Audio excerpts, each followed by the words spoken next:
referring to the presenter from the Legion? No, from the Zero waste.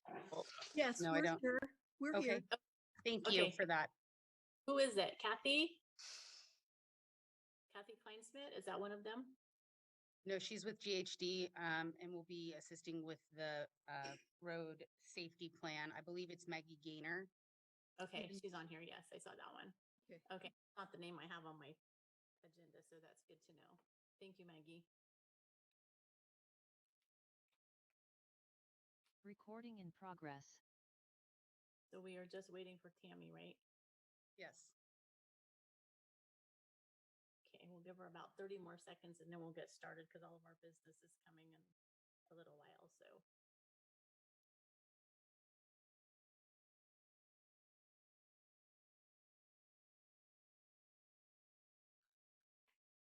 Here she is. Okay.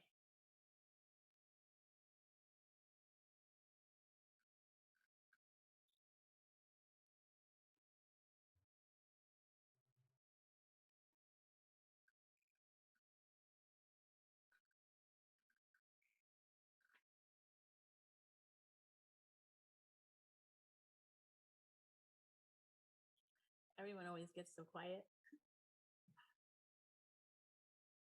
Is she in? She is. How come I can't see her? There we go. Okay. Good evening, everyone. Thank you for being here, and we'll call our meeting to order. Chief, if you will lead us in the flag salute. Yes, Mayor Long. Ready, pledge. I pledge allegiance to the flag of the United States of America and to the republic for which it stands, one nation, under God, indivisible, with liberty and justice for all. Thank you. Roll call, please, Sienna. Councilmember Johnson, Here. Councilmember Losi, Here. Councilmember Stanfield, Here. Mayor Pro Tem Trent, Here. Mayor Long. Here. Thank you. So under our presentations, I believe that we are postponing the Community Service Award to Officer Stephen due to some family issues. Is that correct? Yes, Mayor Long, he couldn't be here tonight. There was a accident and he's caring for a family member tonight. So we'll look to do that the first part of December. Okay, thank you. So we'll move on to our presentation from Zero Waste Humboldt. And Maggie Gaynor is here for this part. Thank Meg- you. You're welcome. Thank you, Mayor and council members. Thanks for having us. I'm checking to see if my colleague Kira, who is going to lead this, if she's on. If she's not, I'll move forward. I'm gonna share our slides right now. So give me 1 second to fumble a little bit. Kira is coming on to the meeting right now. Okay.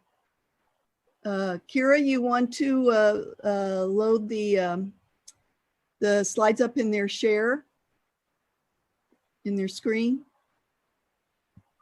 I'm not sure that she's quite connected yet, Maggie. Okay, so let me see if I can get you back.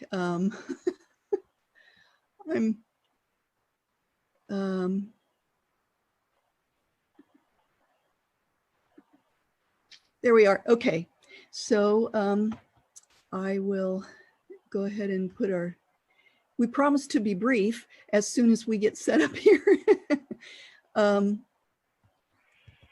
There we go. So I'm just shuffling a few things around, and now I can share the screen. All right, and I'll move it towards the middle so that everybody can see it. How are we doing? We okay now? Yep. All right, so thank you. It's been 10 years since Zero Waste Humboldt brought the Zero Waste movement to Humboldt County, and I think it's been almost 10 years since we first presented to your council. We like to update our local elected leaders and city governments periodically, and so this is a good time. And this also happens to be once a year we have a countywide Zero Waste Day, and that is today. So I really appreciate your interest in giving us this time. I'm going to start with just a little bit of a broad backdrop. There is a hierarchy, a recognized hierarchy that started in the 70s for planning, for investment, and to kind of gauge environmental impact. And in elementary school and college, I think we all learned it as the 3 R's: reduce, reuse, recycle. Pretty much the same hierarchy holds true today. We no longer start off with reduce, because we've learned that's confusing to people. And in fact, a lot of people use these 3 R's interchangeably, and there is a really critical hierarchy for them. And we learned from public health that waste prevention is much better understood. So Zero Waste Humboldt emphasizes the zero waste methodology emphasizes prevention first, at the point of purchase, upfront, proactive, all the different kinds of methods, strategies, daily life habits, things we do at the workplace to prevent. And then very closely associated with that is materials reuse. And then everything that there are many, many different forms of reuse, that some we take for granted because we just do it every day, and others are a little different. And then after you've done everything you can with those, the carbon footprint becomes greater, the expenses become greater, but it's important to then, after you've generated the waste, then you get into recycling and composting, and that's important. So several different kinds of, I'm going to just zero in tonight on reuse, just to give you a little bit more information about that. So on the left corner, top corner, you see deconstruction and used building materials. That's a really, it's becoming more and more understood and more popular, the value of used building materials, and how to take down a building bit by bit carefully, and being able to use materials that are of value. And then on the right side is Darren Ferreira, 3rd generation dairyman, who recently, earlier this year, invested in sanitizing equipment, so that now you can buy milk, local milk locally, and in a returnable bottle. Years previous, it had to be milk from the Central California, and so we're excited about this, because there are breweries that are considering it, wineries. Across the country, it's being referred to as the refillable revolution, or return to returnables.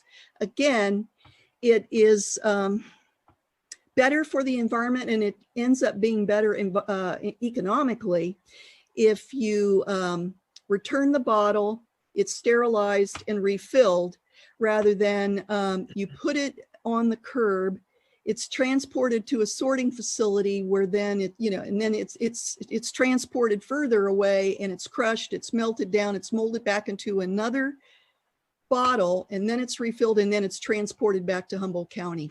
So this form of returnables is becoming popular again, very much the way it was when I was a kid, except there's some new, more modern practices that help it. So everything, the other photos here really just illustrate habits in shopping, and more of our local grocery stores provide opportunities for you to be able to reuse your own containers. And a personal choice of mine is I don't like to carry, I have very pretty glass containers in my kitchen, but I don't like to carry them around in the car. And so I just use an old yogurt container with a snap-on lid, and then I can buy just about everything. I don't need all the old cardboard boxes, plastic containers, plastic bags, a lot of that kind of packaging. I don't have it anymore. The little photo in the middle is nicer containers than the reused yogurt. But this is the new wave of shopping, and more people are doing this. And of course, the state law is that we really get rid of film plastics altogether in the flyaway thin takeout plastic bags. And so more and more people are getting accustomed to that habit of reusing bags. The another good example of reuse is our what we call our water bottle, or excuse me, our real refill, not landfill network of 10 water bottle refill stations around Humboldt County. They're in local governments and 2 high schools. Fortuna has one in a Park and Recs building. So we worked hard to raise money, and we awarded these water bottle refill stations to local governments. And the only thing that we asked is to stay in contact with us at least once a year, sometimes twice a year. Each one has a clicker, a counter. And so it's an excellent project to be able to monitor, to really see what kind of difference we're making. COVID, the past 2 years, kind of interfered with that kind of testing and record keeping. But the 2 years prior, a modest estimate from everybody, you know, adding up all of the 10 water bottle refill stations counters, was 50,000 single-use plastic water bottles were avoided from the waste we generated each year. So successful project. And what we've seen since is a lot of the local governments are adding on in their other buildings. And now there's a couple for everyone to use at the county airport. I just want to give you a real quick kind of fast forward, thinking that this might help with context. I'm an old timer in the solid waste, now called sustainable materials management field. And what I saw in the 1960s and 1970s, the first laws in California regarding they were not the first. The first laws go back to the 40s, but in modern times, it had to do with litter, and recycling began to be offered as a better alternative to tossing it out the window in your car.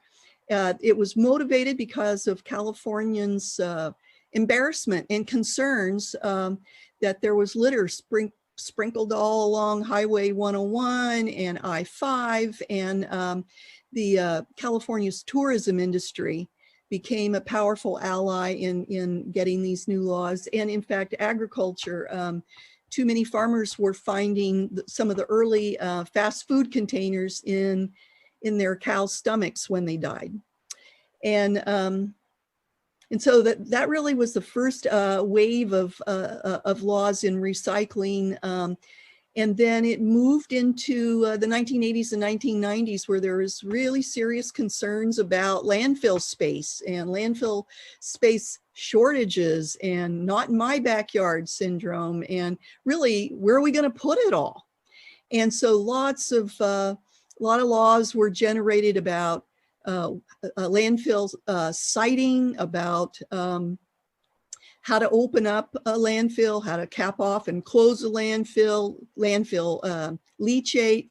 That's what a lot of it was related to. And in recycling, more and more to begin to try to minimize what goes to the landfill.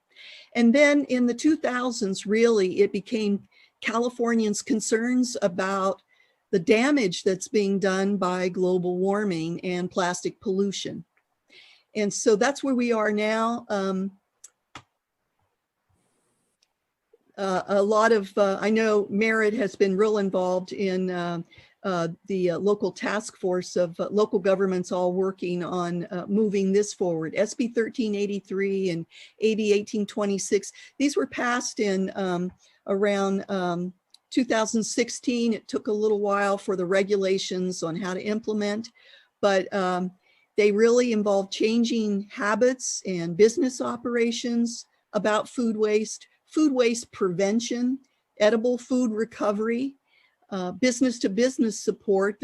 This is one that we're interested in helping businesses with, food waste to farm animals and food waste to compost, carbon farming and digesters.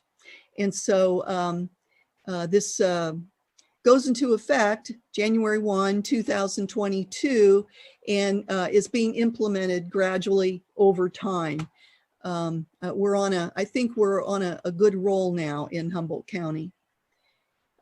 These are laws that were signed off by the governor October 5th and go into effect January 1st. And again, so I think they will be a phased approach, but I want to just give you some ideas.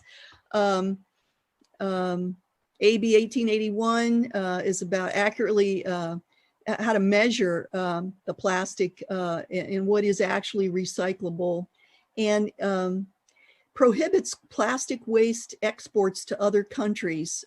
We've been for too many years now pawning off our plastics in other countries in the name of being recycled, when in fact often that was not what was happening. And we have too many exposés from 60 Minutes and in the news field about photos of 6-year-olds with their families out picking through plastics in poorer countries. So there's a couple things there all related to plastics. AB 1201 updates the labeling for compostable products. AB 962 makes it easier. This is one of our favorites because the past 2 years we have been doing research with HSU faculty and local beverage makers to create reusable glass bottle systems to reduce the need for single-use beverage containers, just as I was giving the example of the local dairy a moment ago. AB 1276 to reduce plastic foodware waste by giving takeout customers single-use foodware only when requested. It's very much the way we do with our fairs and festivals and rodeos, when the vendors, we don't dole it out now. It's when somebody asks for it, then they're given it.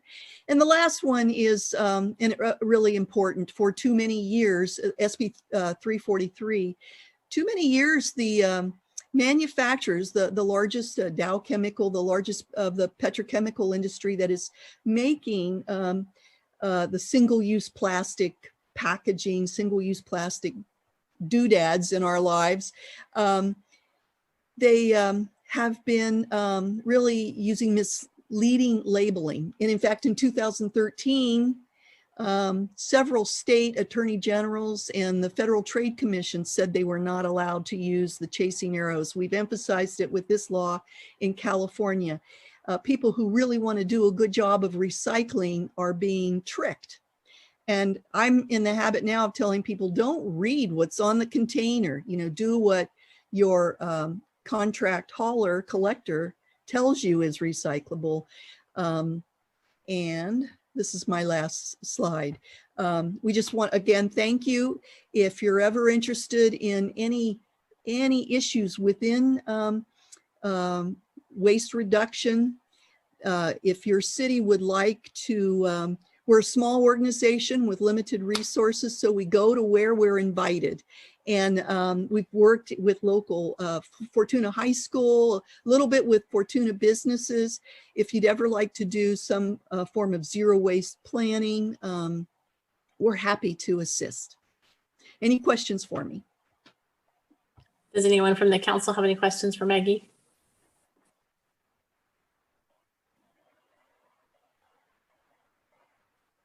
Well, thank you. I do have a comment that we actually have 2 water stations now, one at Newburgh Park by the softball diamond and behind the restroom facility, and the other on the Conroy Field in Roner Park for the Little League facility. Aha. Great, great. Thanks, folks. I appreciate your time. All right, thank you, ladies. Have a good evening. You too. All right, our next items are oral comments from the public. So there should be a number on your screen that you can call, or if you are on our call, you can raise your hand and Sienna will help me look for people. And while we're waiting for anyone to call in, we will go ahead and go to our consent calendar. We have 11 items, including the city council minutes and then all of our monthly reports from administrative, community development, finance, parks and rec, police department, public works, River Lodge, and then our report of disbursements.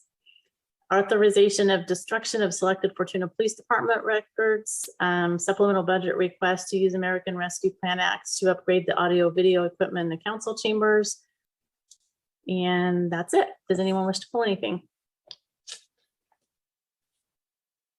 Not seeing anybody, so we can entertain a motion.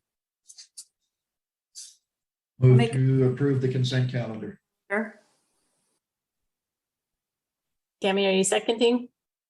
Oh, yeah, I guess I can second. Okay, so we have a motion and a second. Sienna? Councilmember Johnson, Yes. Councilmember Losi, Yes. Councilmember Stanfield, Yes. Mayor Pro Tem Trent, Yes. Mayor Long. Yes. Did we have anyone call in for public comment?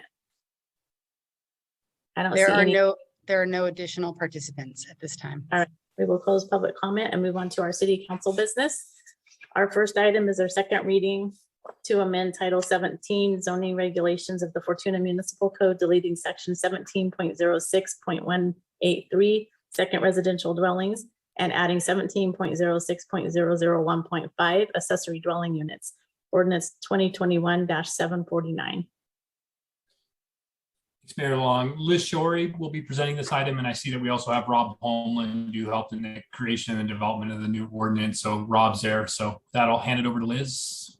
Yeah, thank you, Merritt and Honorable Mayor and council members. So yeah, this is a second reading. It's continued from the November 1st reading that you had. And so we did give a detailed PowerPoint presentation and answered questions. I'm going to go over this pretty quickly and then give you a chance to ask any additional questions that you might have. So we went over the history of the state ADU mandate and how the state removed much of the local control and establishing ministerial ADU standards. And so what we presented at the last meeting is an ordinance that complies with the state standards and also establishes development and design standards. And the purpose, what we focused on was protecting neighbors from potentially significant changes to their neighborhood, and creating privacy and design compatibility. So the city code basically is looking to mitigate, creating mitigating standards. So for example, the state law requires ADUs to be approved ministerially with just a building permit, allowed in any residential zoning district. It establishes the minimum sizes for attached and detached ADUs, reduces setbacks to 4 feet, and requires at least a maximum or a minimum of 16 feet for detached ADUs, among other standards. And so what the city code responds with is design standards that include a maximum height of 16 feet for a detached ADU, which may be increased with a CUP, maximum height of the primary residence for an attached ADU, entrances oriented to the front or interior of the parcel lines unless the accessory dwelling unit is directly accessible from an alley or a public street. Other privacy protections include, if it's within 8 feet of a property line and has windows on that side, it must have a 6-foot solid fence on the property line or clerestory or translucent windows. Obviously that's to protect the neighbors from, the impact of having neighbors that close to their residence. Second story decks and balconies, again, so with the minimum 10-foot setback from the adjoining lot. So increasing that setback from 4 feet to 10 feet if there's an overhanging or imposing balcony. And then building material design standards. So to, just kind of maintain the residential look of the new ADU. So it's visually and, aesthetically compatible with the neighborhood. So, through these standards, we're responding to the state's mandates just by creating some privacy and compatibility where we can. And that's really the purpose of the city's additional standards. And, again, these can be modified with issuance of a conditional use permit. So things can be evaluated on a case-by-case basis. And yeah, if you have any questions, really that's it. I just wanted to give a quick, refresher over what we discussed and what's in your packet. If you have any additional questions, we've got Plan West here, Rob Homeland and Vanessa Blodgett, and I can help you with any additional questions. So with that, staff recommends that you hold the second reading of the attached ordinance. So I'll hand that back to you. Thank you. Thank you, Liz. Does anyone from the council have any questions? We'll open it up to the public. Does anyone from the public? Jeremy, you've got your hands up. Just 1 second. So while Jeremy is asking questions, if anyone else has questions, please raise your hand or call the number on your screen. Jeremy. I'm curious to know on page 4 at the top under a detached ADU, 16 feet with ministerial approval as far as the height of a detached accessory dwelling unit. And then in the comments, it says that this would disallow ADUs that go over garages. So I wonder if there's another standard that we could adopt for a height greater than 16 feet. Because if you have an 8-foot ceiling on a residence and an 8-foot ceiling on a garage, you're always going to exceed that maximum, and then it doesn't go ministerial. It has to go through the planning commission, which we're trying to avoid for ease of use, in my opinion. Yeah, I think what we try to do is to be consistent with the city's existing accessory dwelling unit standard, which is 15 feet for a detached structure. So right now, anything over 15 feet, garage, a shop, would require a use permit. So, for a detached ADU, 16 feet is the height limit, but if they wanted to put it on top of a garage, then it would really be acting kind of like the existing code for a detached accessory structure. So it would be treated really the same.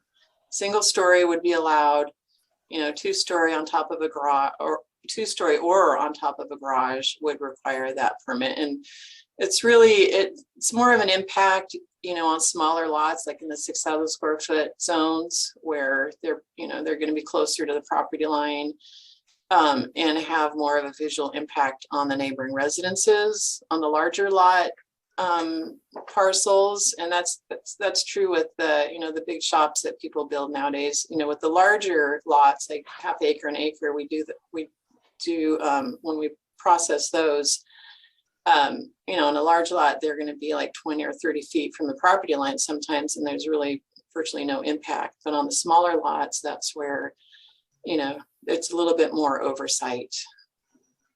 So it's really the same process that we have now, but yeah, that's really open for your discussion.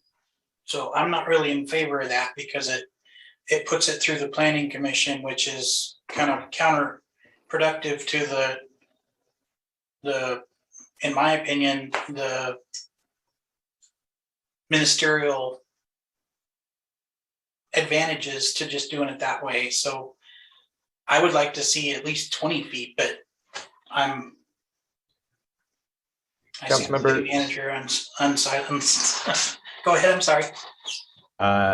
If I may, I'll just throw something out there. This might be useful and may not be. So at 16 feet, you could theoretically do 1.5 stories. So we're talking about detached garages. And so the structure is already built. And so if it's built in such a way that it can be modified and installed inside of above the garage without doing a substantial change to the structure, then it would fit. If you have to do a really substantial change to the structure, it could be that it's only 4 feet away from the neighbor's property. And so the intent here, and if you would like to go a different direction, obviously that's council's decision. Just wanted you to help understand the intent behind it.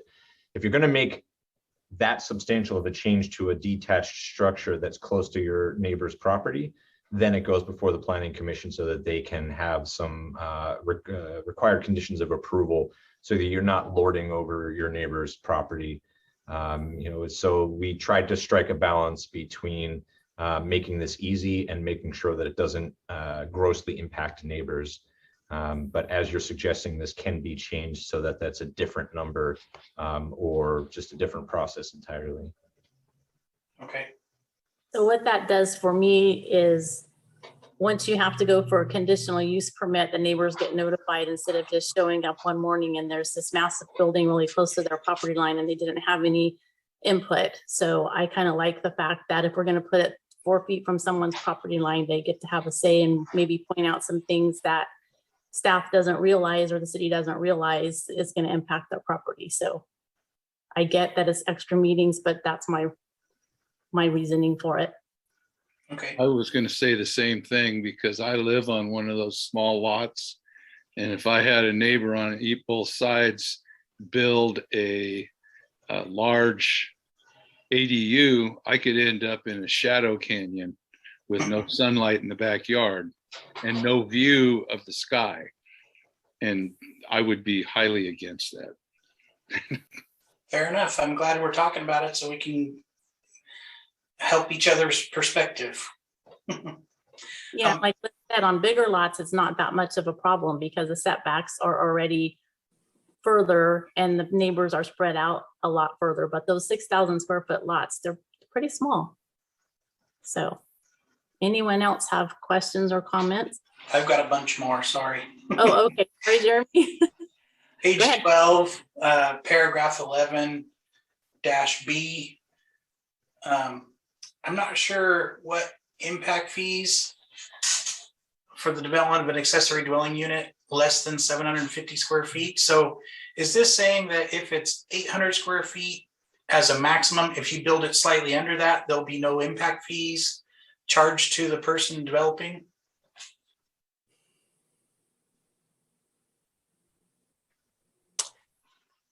I believe the 750 is the state law. Okay. And then the for impact fees. So we're just picking up the state law on those. But yes, Okay. that is what would happen. All So right. Liz, want to tell us what impact fees are, just for anyone who's listening. So those would be the water and sewer capital connection fees, traffic impact fee, and stormwater fee. All the things that were paid at the initial permit for the existing dwelling. Yes. Thank you. Okay. On page 13, under paragraph F, -2, I believe item A, it should say 1,200 square feet there instead of a maximum floor area of 800 on the detached. This is what I brought up last time and it's so confusing. I think that's right, Vanessa and Rob, is that right? So detached, it says the dwelling unit maximum 800 square feet. I'm looking right now. If you want to come back to that question. Okay. Another part of this detail talked about the accessory dwelling unit would not be in front of the primary unit, or it would be equal to the frontage of the primary unit. But I wonder if that would apply to a garage conversion if the garage was in front.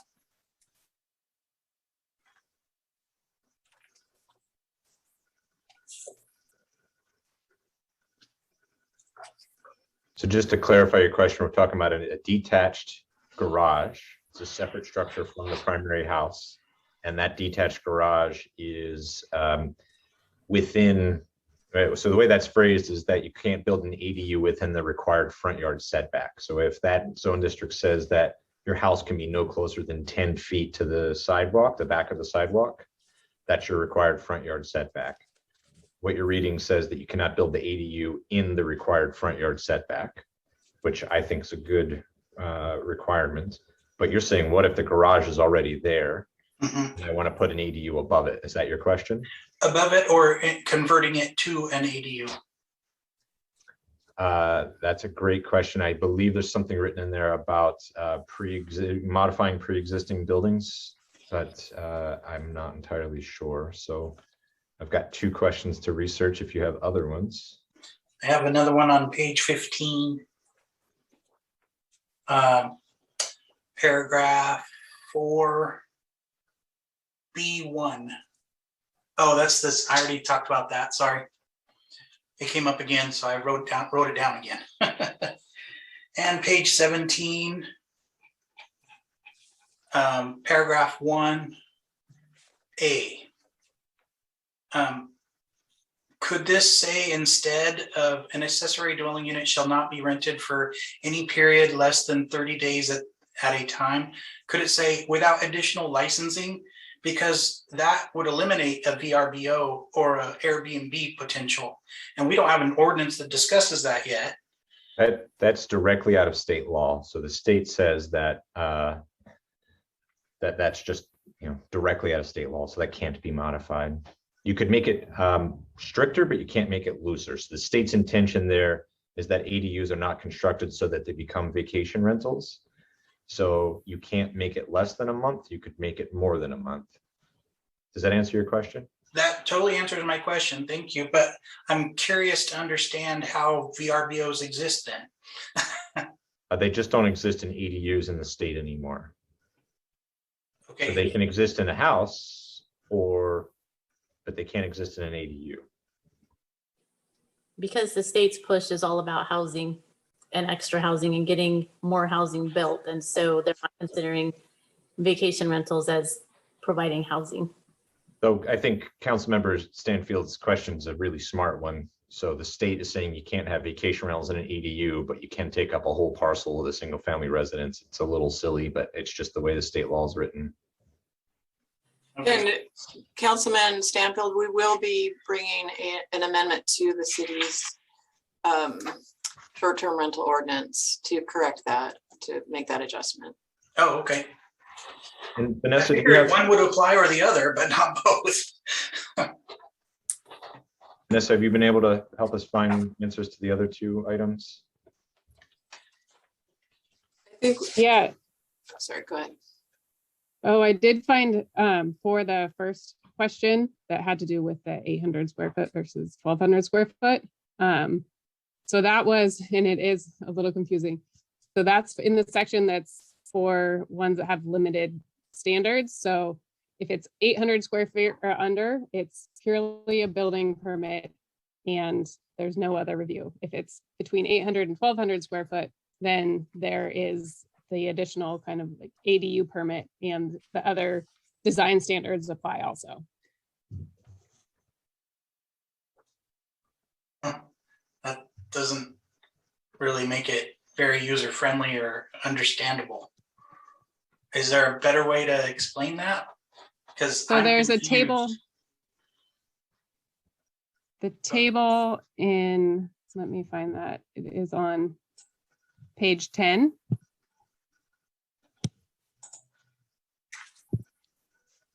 Page 10.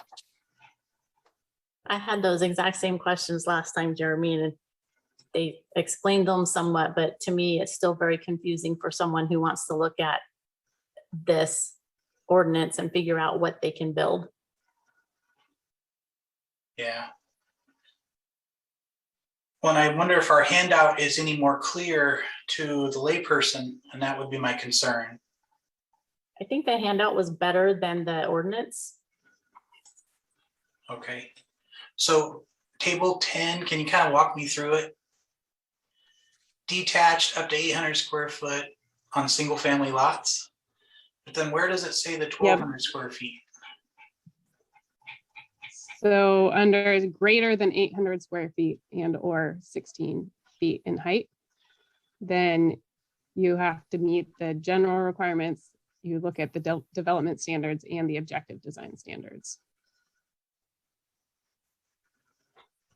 Where's that? What It's kind page number? of- And Jeremy, if you look at the handout that the city of Fortuna did, I understood it better after I looked at the handout.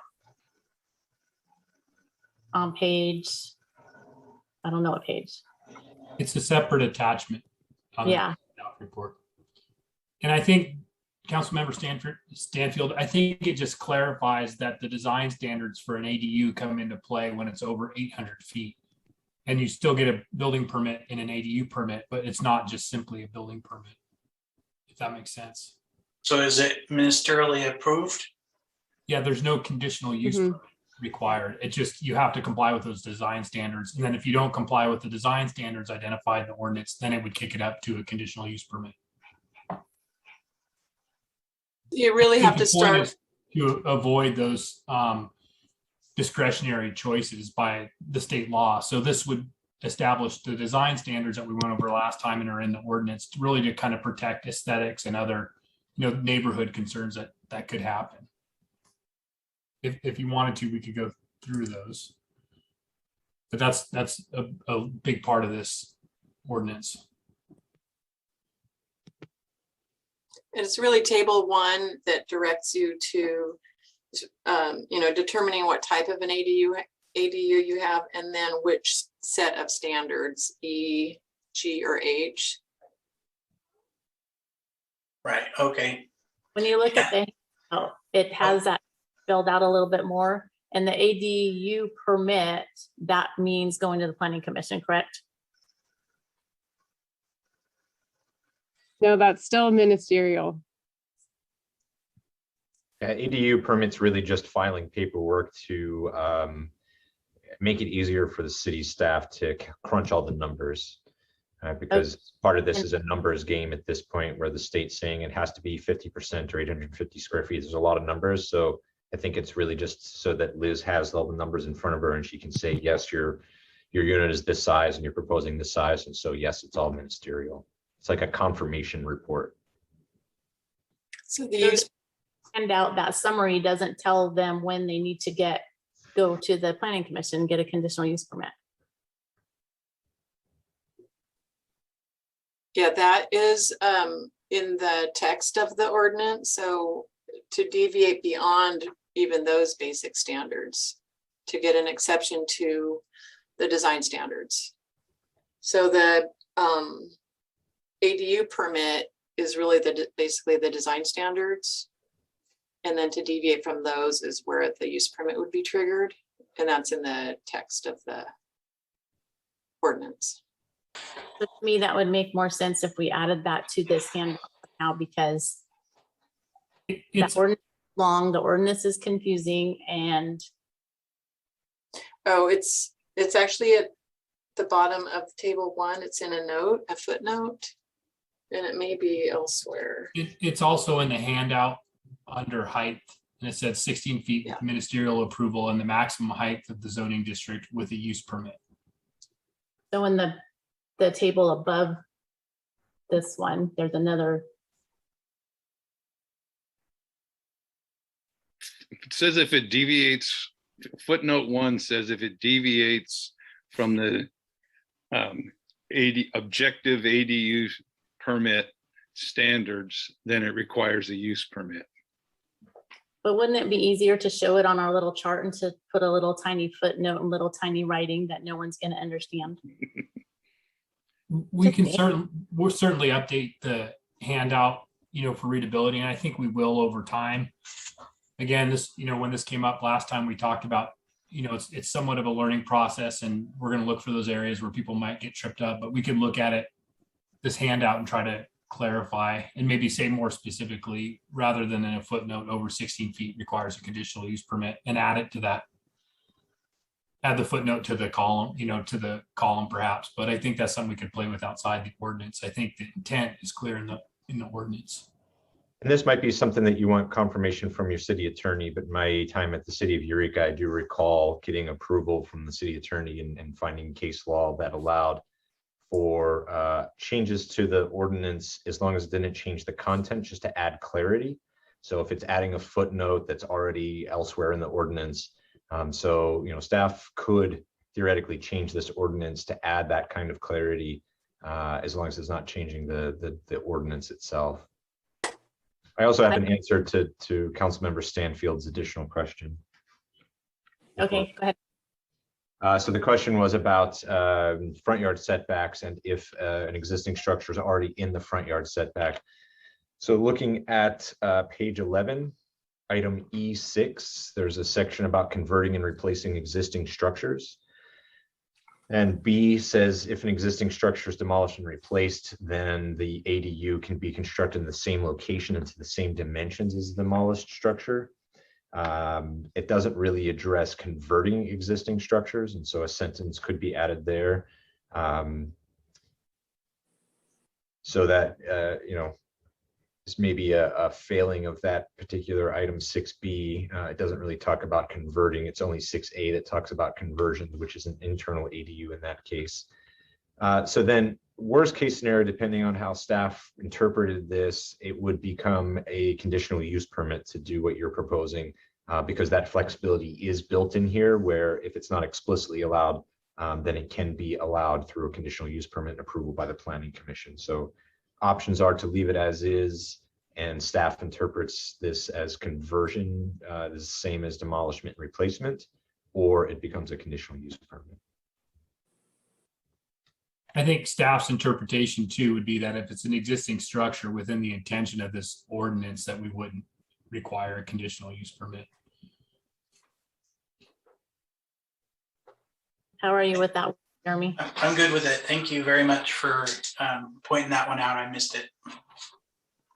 Okay, so I'll call on anyone else in just a minute. So I'm thinking that I'm good with the ordinance, but I want our handout to change a little bit to work on that.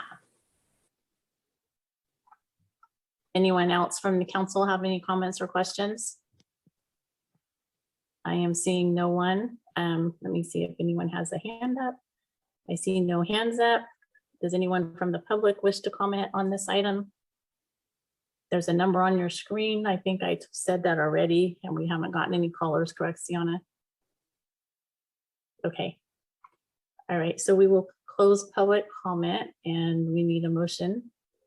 I'd make a motion to hold the second reading, adopt ordinance 2021-749 and read by title only. I'll second. All right, we have a motion and a second, Sienna. Ordinance 2021-749, an ordinance of the City Council of the City of Fortuna, amending Title 17 zoning regulations of the Fortuna Municipal Code, deleting section 17.06.183, second residential dwellings, and adding 17.06.001.5 accessory dwelling units. Councilmember Johnson, Yes. Councilmember Losi, Yes. Councilmember Stanfield, Yes. Mayor Pro Tem Trent, Yes. Mayor Long. Yes, and so can we get that handout revised and brought to a future council meeting, like before the end of the year, maybe? Okay, thank you. Appreciate it. All right, got all these crazy things on our agenda tonight. So our next one is to adopt the City of Fortuna Local Road Safety Plan, Resolution 2021-39. Brendan Bird will be leading the staff report, and then he also has a presentation from our consultants with GHD. Thank you, Merritt. Honorable Mayor and City Council, it's a pleasure to be here with you tonight. I'm here to recommend that the council consider adopting the City of Fortuna's Local Road Safety Plan. So here on the meeting tonight, as Merritt mentioned, we have Kathy Kleinschmidt with GHD. She was one of our leading engineering consultants that helped lead the development of the plan for the city. However, before I turn it over to her for a brief presentation, I'd like to say a few quick words kind of on how this plan came to be and why. So an important outside funding source that the City of Fortuna has used in the past couple of years has been the Highway Safety Improvement Program, which is otherwise known as HSIP. So in recent years, the city has used HSIP dollars to complete portions of the Ronerville Road project in 2016 and the pedestrian crossing improvements and striping that happened just last year. A recent change has been made to this program so that future eligibility is going to require that local agencies will have to develop and adopt local road safety plans to remain eligible in all future cycles of HSIP funding. So on the heels of the federal highways making that determination, Caltrans allocated grant funding for local agencies, and the city of Fortuna immediately applied for and received a grant to develop our plan back in early 2020. So the plan development is now coming near its culmination with this presentation here tonight. And with that, I'd like to turn it over to Kathy with GHD, who will talk about the plan development process and some of the findings. So with that, take it away, Kathy. Thank you, Brendan. Can everybody hear me? Yes, Can. okay. Thank you for the ability to present to you tonight, City of Fortuna's local road safety plan. I'm going to share my screen and see if you can. Okay, can everybody see now too? Yes. Okay. Honorable Mayor and council members, I'm going to be presenting the local road safety plan. First, I'm going to go over the agenda. We're going to go over the overall background of the local road safety plan process. Our safety partners, we developed a stakeholder working group that helped with the development of the plan, as well as we looked in the collision analysis past 5 years. This is a data-driven plan, and it's going to feed directly into HSIP funding, as Brendan mentioned, as well as we also did public outreach. And then we have recommendations I'm going to hit on at the end of this presentation. As Brendan mentioned, the funding is coming from the federal government and it goes down to the state, and it requires the state have the California Strategic Highway Safety Plan that they have to adopt on a 5-year cycle. And now Caltrans is also requiring every agency to have their own local road safety plan. It kind of complements the state strategic highway plan.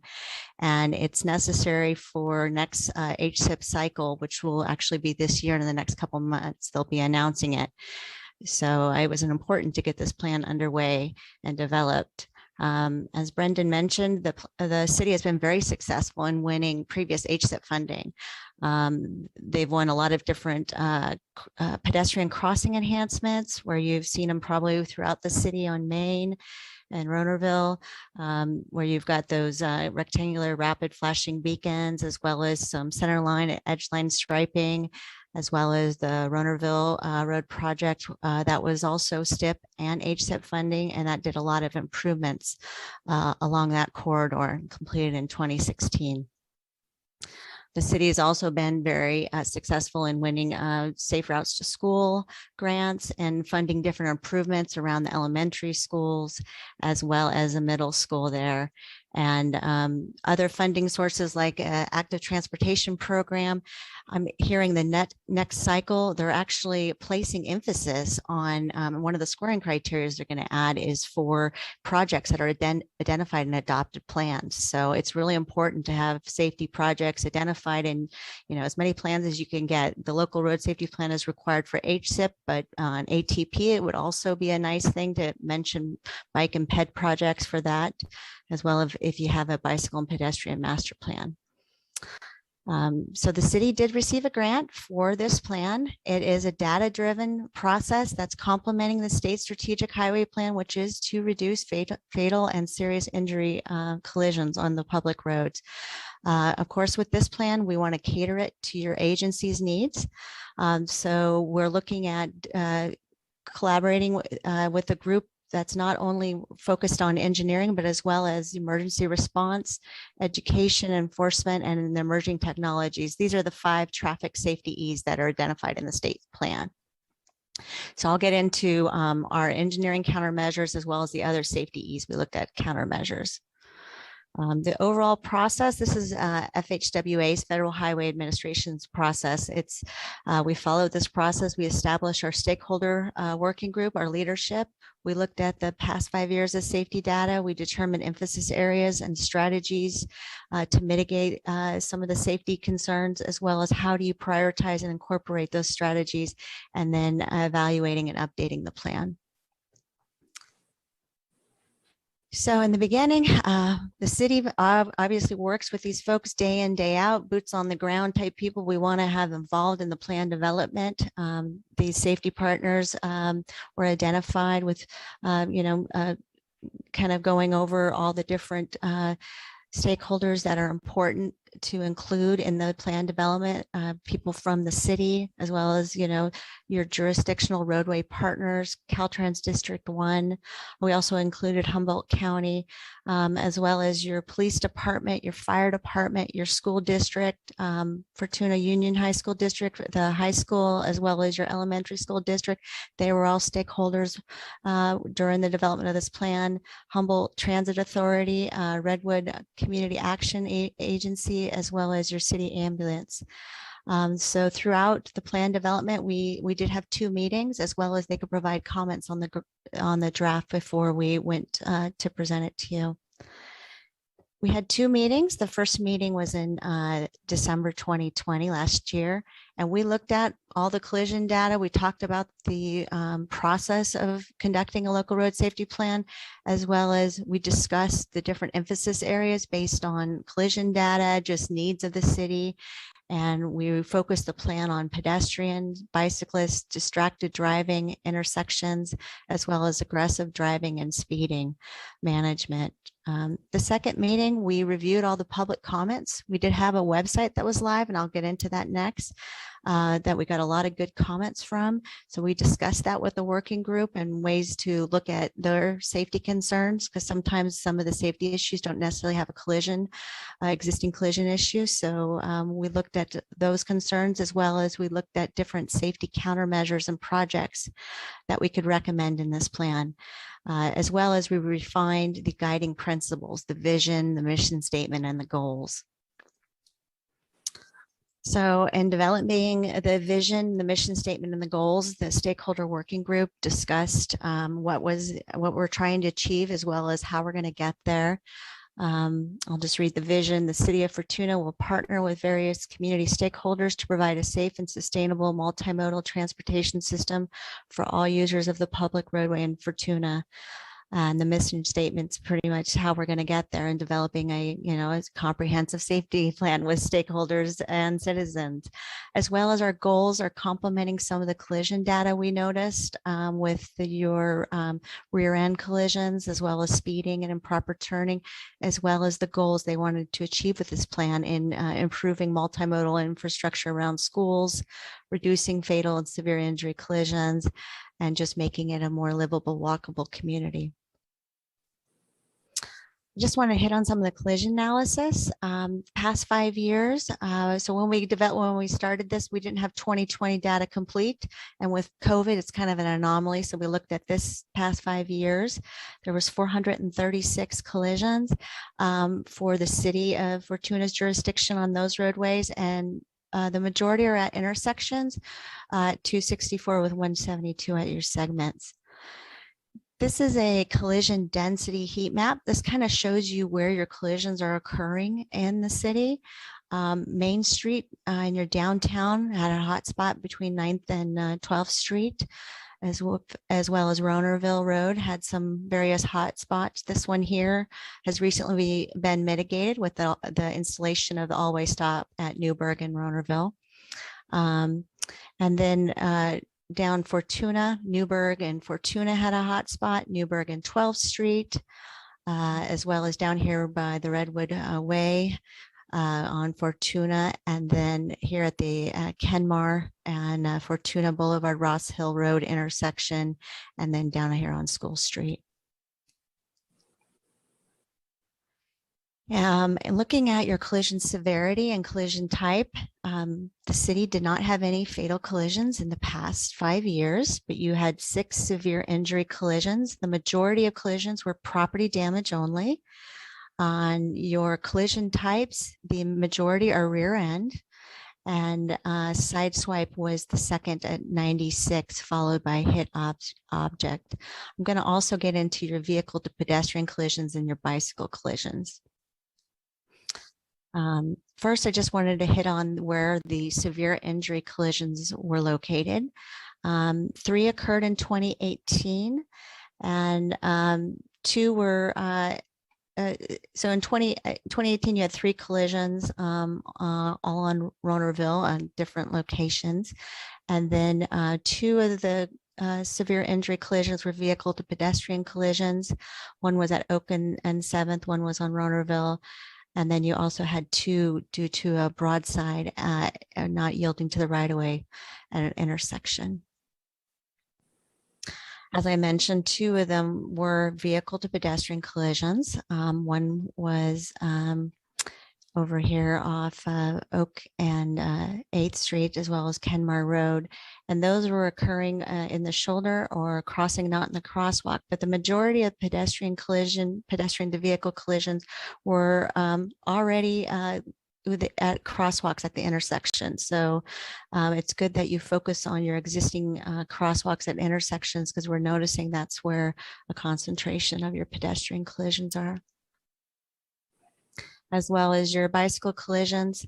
You can see them kind of concentrated on Fortuna Boulevard. It's a popular biking route, Ronerville, where it kind of goes to Maine, as well as kind of by the schools. There wasn't any severe injury, but there was some injury collisions. And the way that bicycles are coded, they're very similar to vehicle types, and many were other. So we're not exactly sure what was the cause.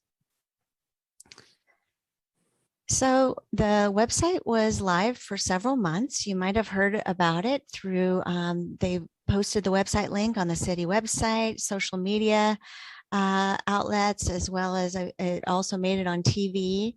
We got a lot of good comments, 84 interactive map comments. That's where everybody has the ability to drag, if there's a pedestrian cross comment, to a location within the city, a biking comment, a driving comment. People can read the comments. They can even put pictures or like someone else's comments. And we also had a survey, and we got 29 survey responses. From the survey, the public identified roadway issues, the main issue was the city's intersections. And then the lack of infrastructure was second, the need for more continuous bike lanes, sidewalks, turn lanes. This was top locations through the interactive map. 12th Street in Newburgh was one, Kenmar and Fortuna.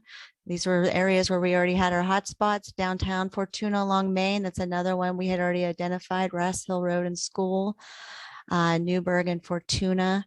Actually, that was a positive one. They liked the recent upgrades from the Safe Routes to School project. And we also heard about speeding and congestion on Ronerville. So when we go through the project selection, since this is a data-driven plan and it has to feed into HSIP eligibility, you really have to look at how it addresses strategic highway safety plan priority. They have different countermeasures and crash reduction factors that we look at, because we want to make it a competitive project. There's typically benefit to cost ratios with HSIP. So we looked at how we can identify priority locations through the collision analysis, as well as how we can apply some countermeasures to other roadways that have similar high risk characteristics in a systemic way. We looked at the public comments, and then we coordinated with the city, coordinated with Brendan. He had lots of good input. And we came up also, we also looked at the current city projects. Since we're looking at past 5 years, you have to also look at what areas might have already been mitigated with safety projects or projects that are planned and coming up. These are just some of the recommendations I'm going to go over.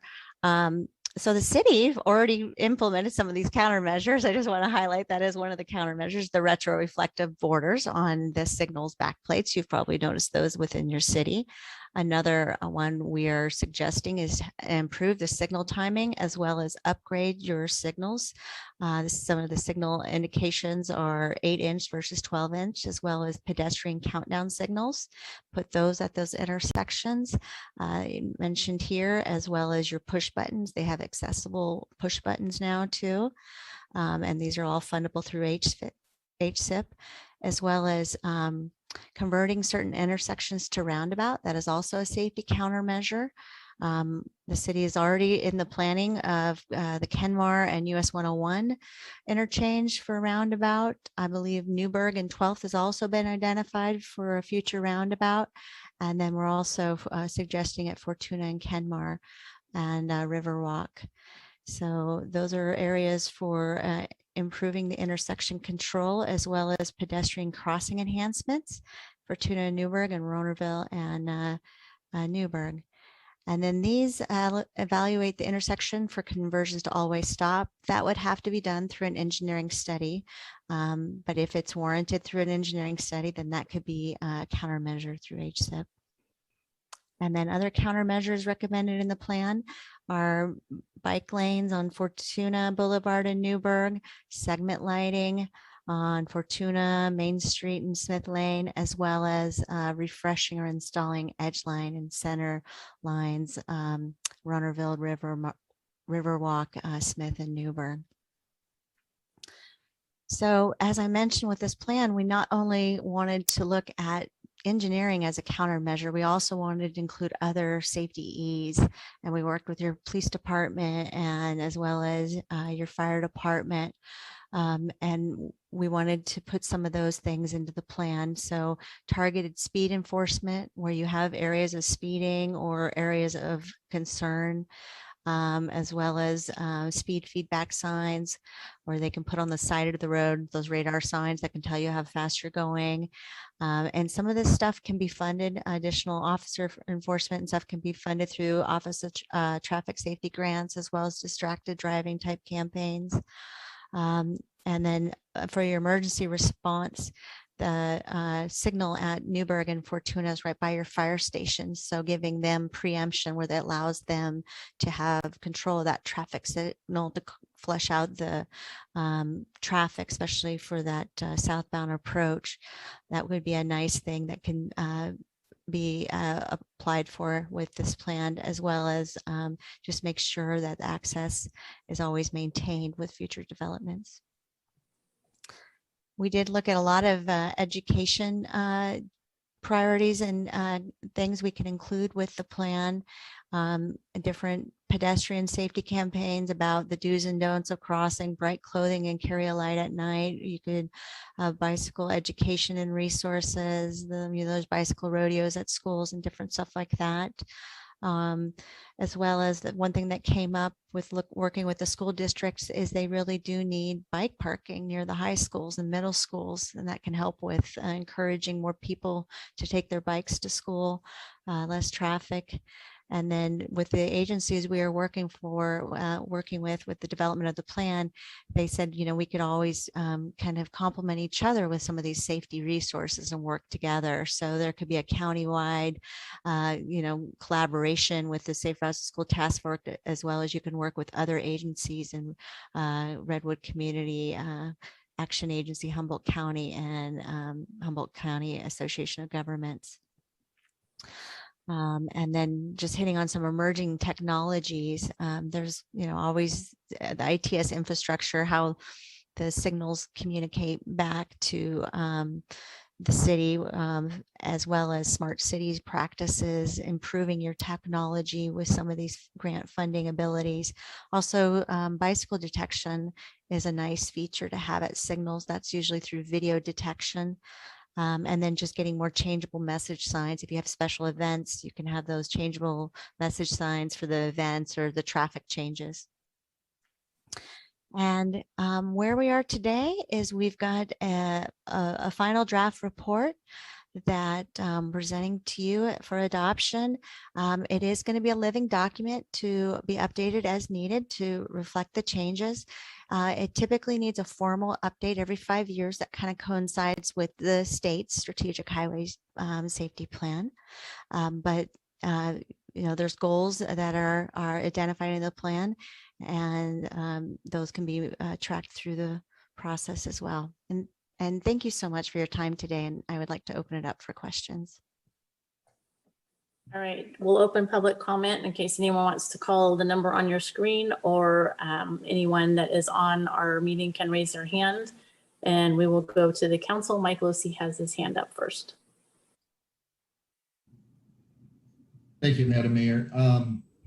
First off, I'd just like to say that congratulations to GHD and Kathy.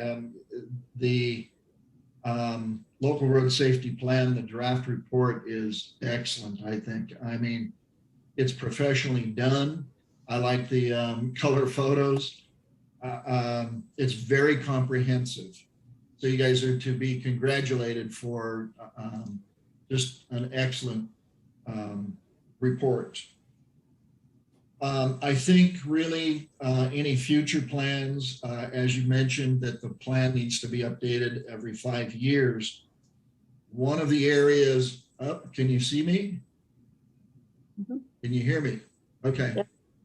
Okay, it went kind of haywire there. I'm not sure why, but one of the areas that I see as an issue is Newburgh Road, east of Fortuna Boulevard, right in front of Walker Elementary School. If anybody's tried to go through Newburgh Park to either get onto Runnerville Road or coming the other direction from Runnerville to Fortuna Boulevard, there's probably 3 times that school lets out and traffic backs up onto Fortuna Boulevard. So I do understand that it would be a good idea as far as the emergency vehicle preemption for any traffic on Fortuna Boulevard. But if that emergency traffic has to turn on Newburgh Road and go past the school or even into the school, they are going to have a very difficult time getting anywhere around the school, at least 3 different periods during the day. So I think that that needs to be an area to look at for future reference. Thank you, Mike. Mike Johnson? Yeah, I would just like to ask about in the report, which I agree is excellent. It covers a lot of territory, has some recommendations, and it fills a need. I like the idea of being prepared before a grant opportunity comes through, that we are ready to move on it. But in one space under field reconnaissance, it says that 8-inch traffic signal heads need to be replaced. And in the MUTCD, when it talks about sizing and such as that, it says that 8-inch heads in existing use can continue until they've run their existing life.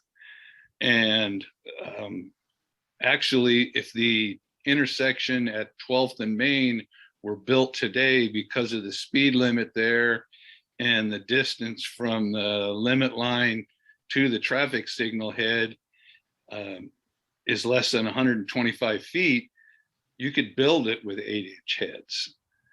So I do feel that we could still change them to 12s, but the use of the word need could be changed to should or can or may, because it sounds like an imperative, and that may cause a problem someplace down the line. Thank you, Mike. Anyone else from the council have questions? Jeremy? I was wondering if the stakeholders who met are going to meet again and prioritize the list on page 5 of the report. I think that would, or maybe just our city staff is going to do that. I'm not sure, but it seems to me like those are all great ideas, but there should be a priority list set to those. I wonder if Brendan or Merritt or both are planning to do that. Yeah, I can speak to that, Jeremy. So we, ultimately what we tried to do, some of the methodology of the report kind of results in its own prioritization because of the formula of everything. And that just kind of is what it is when you go through the process approach. I think ultimately, as we really truly look at priorities for implementing these projects, what we'll really look to try to do is match opportunities with funding opportunities as we can find them. We did and we will continue to use our local stakeholders as an additional means to really identify community priorities.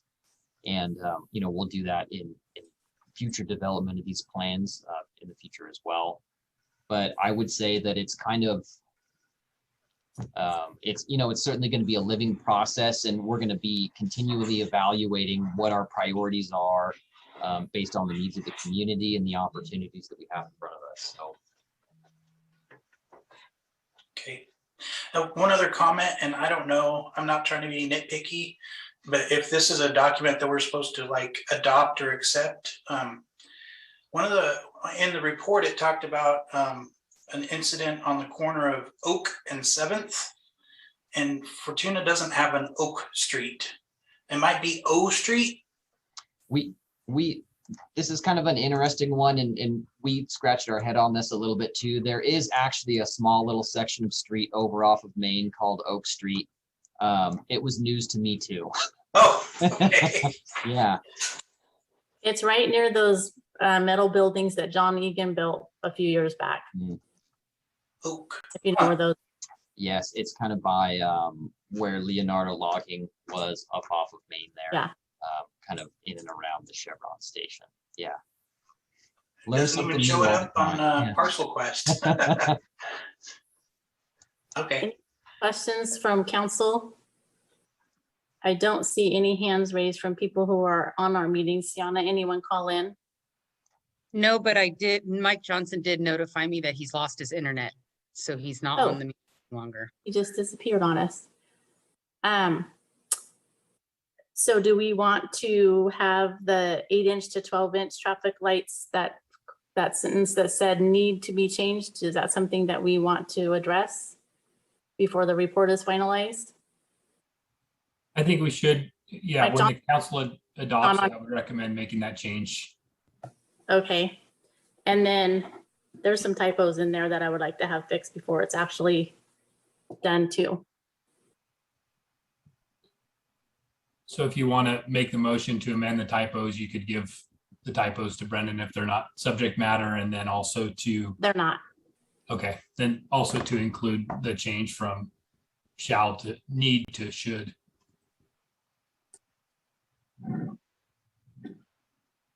Okay. Do we have Mike on yet?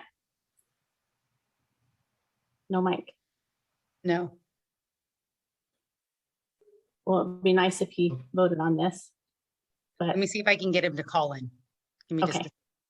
Okay. Yeah, mine went off momentarily and then right back on. So maybe that's something that happened with Mike's too. So Brendan, while we're in dead space, you want me to tell you your typos? Why not? Please do. So instead of saying the city of Fortuna, there's a couple of spots that it says the Fortuna Oh, right in the beginning of the report. And then there's one that says overtime as one word, and it should be overtime as in 2 words. And that's all I can remember right off. okay. Not like the sports game overtime. Right, not that. Yeah, we'll address those straight away. He's back. Did you get anything from Mike, Sienna? Oh, no. No. Sorry. I thought he came I up. was trying to text him to see if he could just call back in on his phone. He's trying to use his phone for his modem, so I'm not sure if he's going to be able to get back on or not. Okay, so we'll just go ahead and move forward. We opened and closed public comment, so we're ready for a motion with the changes that were mentioned. I'll go ahead and I'll move to adopt resolution 2021-39. The changes as mentioned with regard to the stoplights as well as the typos for the City of Fortuna local road safety plan. Second. Sienna, we have a motion and a second. Resolution 2021-39, a resolution of the City Council of the City of Fortuna adopting a local road safety plan. Councilmember Losi, Yes. Councilmember Stanfield, Yes. Mayor Pro Tem Trent, Yes. Mayor Long. Yes, and thank you, Kathy, for being here to walk us through this. I did read the whole thing and it was actually more interesting than I thought it was going to be. So thank you for that. My pleasure. Thank you. All right, we will move on to item C, supplemental budget request to use American Rescue Plan Act funds to provide a premium pay bonus for eligible essential public employees during the COVID-19 pandemic. Merritt, is this you? This is me. So I'll be providing the staff report. I don't know if we should give a minute or two for Mike Johnson to come back on, or see if Sienna has an update from Mike on connecting. He's working on connecting back to the meeting. So I'll start whenever you'd like, Mayor Long, or if you want to give it a minute. Yeah, let's just take like a 2-minute little break here and see if Mike gets back on.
That was bugging you, wasn't it?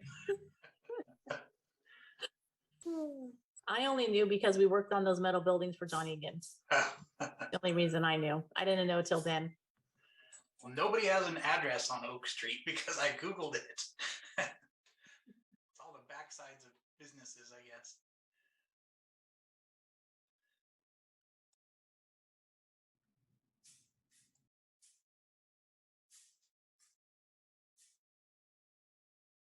I tell you, when Suddenlink wasn't working on Friday, it was pretty annoying.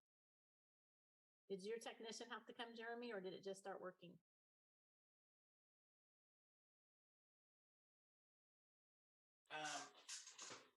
At around 2 o'clock, I got back from an appointment out of the office and it started working. So I called them to cancel. And then during my call, it quit working again. It was miserable. I know, mine was working at 1:30. I'm sorry, Councilmember Johnson is back on. Mike, to unmute your phone with the keypad, use *6. Oh, you got it. He got it. Yeah, sounds like I'm not the only one that's had Suddenlink issues the last week. Right? Okay, welcome back, Mike, even though I can't see you. So make sure that if you want to say something, you raise your hand. Sienna, how do you do that by phone? Do you know how, Mike? No, not by phone. With the keypad, it's *6. To raise your Unmute hand? yourself. Okay. Oh, to raise your hand is *9. I'm sorry. *9 to raise your hand, *6 to unmute yourself and mute yourself. Okay. Or just Thank you. missing you, okay? All right, back Okay. to Mary.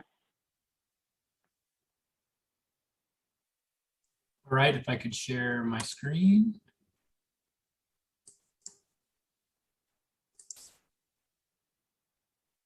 Can you see that okay, everybody? Yes. So this item is a supplemental budget request to use American Rescue Plan Act funds to provide premium pay for eligible essential employees during the COVID-19 pandemic. And that is what staff's recommendation is, in the amount up to $120,000. And really, the intention was to provide our employees up to $2,000. So we chose the maximum amount that could come in under the premium pay, which was $13 an hour, and set a relatively low total amount. But I'll get more into that in just one moment. So a little bit of background: in March 2020, Humboldt County ordered the public to shelter in place with the exception of essential workers. And at the same time as that order came out, the city, myself, the city manager and city clerk, myself and Sienna Evans, issued a memo declaring all full-time city employees as essential workers and requiring them to come to work, provide services for the public. So that include everybody across the board, from our wastewater treatment plant to police to parks employees, just all of our full-time employees, not part-time employees. And since then, Fortuna has been operating with all of our staff reporting on duty in person since that time. And there still are a number of other agencies within Humboldt County that have significant numbers of their employees working remotely and not reporting back to the office or to work. The American Reinvestment and Recovery Act was passed on March 11th, 2021, which provided $1.9 trillion to speed up the country's economic recovery from the impacts of COVID. 5 allowable uses were specified in the legislation, including support public health expenditures, address negative impacts caused by the public health emergency, replace lost public sector revenue, provide premium pay for essential workers, and to invest in water, sewer, and broadband infrastructure. And the total that the city is expected to receive is $2.93 million in 2 equal tranches, one this year. So half of it will come to the city this year and half fiscal year, and half of it will come to the city in the next fiscal year. So to date, the city's approved $2.32 million worth of projects. The primary use of these funds will be $2 million spent for the city's police facility replacement project, and $300,000 will go towards revenue recovery for police officer base pay. And then as of tonight, $20,000 was previously approved for the upgrade of the council chambers audiovisual equipment.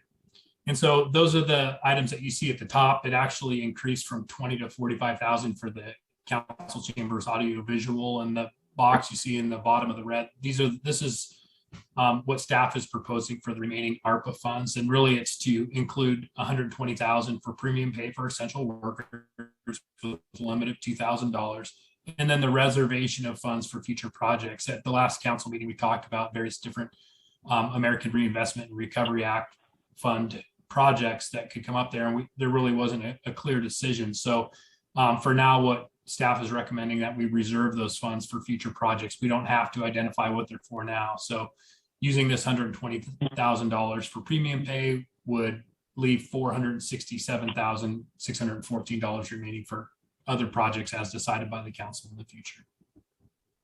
So the request is, again, $120,000 for this, for the premium pay, $2,000 maximum per eligible employee, so up to a maximum of 153.84 hours. There's certain eligibility criteria that have to be met. There's a table included with the staff report that lists the eligibility criteria, which employees would be eligible. I already mentioned that there will be $467,000 remaining for other future projects, and there's a number of attachments with the staff report. In addition to the list of employees, there's a memo. The memos included that we prepared identifying our employees in March 2020 as essential workers, and then a National League of Cities fact sheet really that discusses the premium pay for city employees. And I just say it's very rare for funding to come along from the federal government. This is not general fund dollars. This is not dollars coming from City of Fortuna sales tax. This is federal dollars from the American Rescue Plan Act that has this as a specific allowable use. And so this is probably something that we may not ever see again, and really is just available as a result of the pandemic and the desires of the federal government to see this money put into the community. So with that, I'd be happy to answer any questions. Thank you, Mayor. We'll open public comment. And if you are on our Zoom meeting, you can raise your hand. If you are not, you can call the number on your screen. Does anyone from the council have any comments or questions? Mike Losey. Thank you, Madam Mayor. I would really like to see that $467,000 that is remaining just left untouched until we find out as far as a contingency for the police department. Just in the event that that additional money would be needed for the remodel there. Just Any other questions or comments? Tammy? I have, yeah. I would like to support this. I think it is a good way to show our employees that we appreciate them staying here and working through this pandemic. And I think our city's most valuable asset is our employees. I'd like to do this for them. Anyone else? Mike Johnson? I would, yeah, I agree with Tammy, and that this is a good thing to do for the people that have stuck with things through Corona and everything else.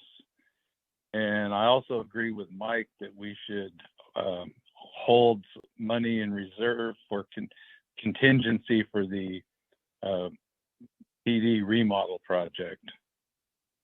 I would just ask one question: if this is for currently employed employees, correct? Yes. There was a list with the staff report that showed everybody. And I think I couldn't see his presentation, but I did, I figured. was able to go through the staff report. He did have a good staff report for it. So thank you for that. All right, anyone else from the council? Anyone from the public? No hands on my end. Sienna, any phone calls? All right, hearing none, seeing none, we'll close public comment. And definitely our employees are the city's greatest asset.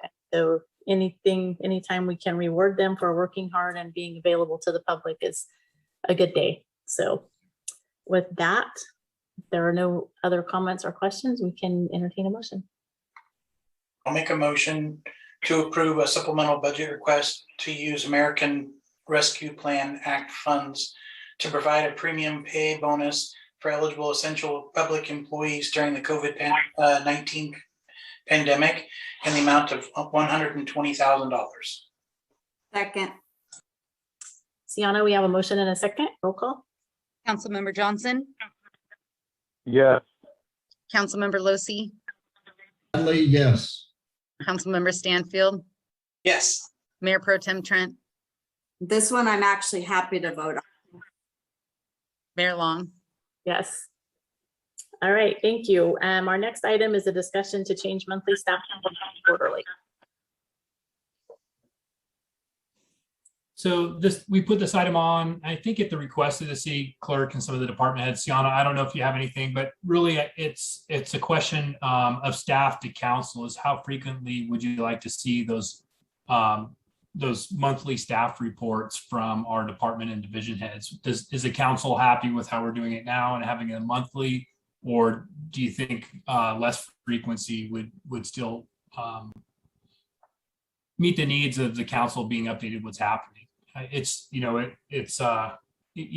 doesn't seem like a lot, but every 2 weeks putting those together is quite a bit. But we'd be happy to do whatever the council wants, and just wanted to get the council's take on whether or not they'd like to continue to see those monthly, and if you like how they are, or if we could go to a longer period for doing those staff reports. Well, I have a lot of opinions on this one. Anyone else want to say anything? I'll start with one opinion on there, like especially the report or the disbursements. If we only did that once a quarter, that's going to be so much that we're going to have to go through on that paperwork.